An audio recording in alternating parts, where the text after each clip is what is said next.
আসসালামু আলাইকুম। এবার কক্সবাজারে এসে আমি আমার অনেক দিনের একটা ইচ্ছা পূরণ করলাম আলহামদুলিল্লাহ। এবার কক্সবাজার ট্রিপের এটা আমার বেস্ট পার্ট বলতে পারেন। আমার আসলে অনেক দিনের একটা ইচ্ছা ছিল যে আমি নেক্সটে যখন কক্সবাজারে বেড়াতে আসবো তখন অবশ্যই এই প্যারাসেলিংটা করব। তো সেই স্বপ্নটা আমার আজকে পূরণ হলো। তো সেজন্য আমি ভীষণ খুশি। আর আপনারা তো অলরেডি ভিডিওতে দেখতেই পাচ্ছেন যে আমি ফাইনালি প্যারাসেলিংটা করেই ফেললাম। আর আমরা আজকে আসলে ইনানি এবং পাটওয়ারটে ঘুরতে গিয়েছিলাম এবং ওখান থেকে ফেরার পথে আমরা প্যারাসেলিংটা করতে আসি এবং প্যারাসেলিংয়ের এই বীচটার নাম ছিল হচ্ছে গিয়ে দরিয়ানগর। যদিও এখানে আমাদের আসতে আসতে অনেক বেশি লেট হয়ে যায়। আমি যখন প্যারাসেলিং স্টার্ট করি তখন অলরেডি সূর্যটা ডুবে যায়।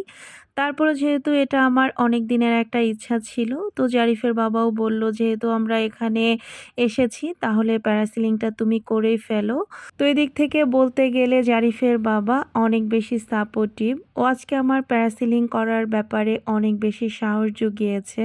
আর এখন যে আপনারা আমাকে দেখতে পাচ্ছেন, এখন কিন্তু আমি সমুদ্রপৃষ্ঠ থেকে প্রায় 400 ফিট উপরে রয়েছি। আর এই মুহূর্তে আমার ভিডিওটা করে দিচ্ছিল একজন ক্যামেরাম্যান। তো উনি আমাকে অনেক জুম করে দেখানোর চেষ্টা করছিল। আর যেহেতু একদমই সানসেট হয়ে গিয়েছিল তো সেজন্য ভিডিওটা ওরকম ক্লিয়ারলি আসেনি।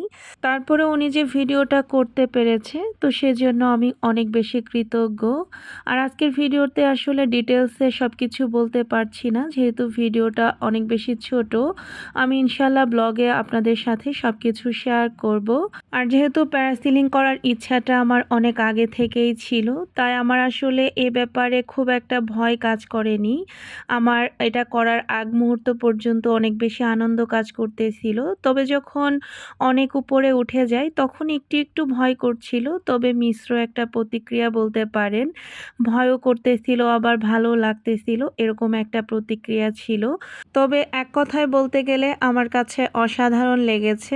আমার তো মনে হয় যে আমি যদি আবারও করতে পারতাম এরকম একটা ফিলিংস। তবে যাদের হাইট ফোবিয়া আছে তাদের পক্ষে এটা করা অনেক কঠিন হবে।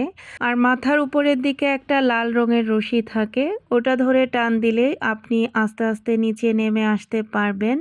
তবে এটা টান দেওয়াটাও একটু কঠিন, যাদের শরীরে শক্তি কম তাদের জন্য একটু টাফ হয়ে যাবে, এটা আমার কাছে মনে হয়েছে, তাই ভিডিওতে বলে দিলাম।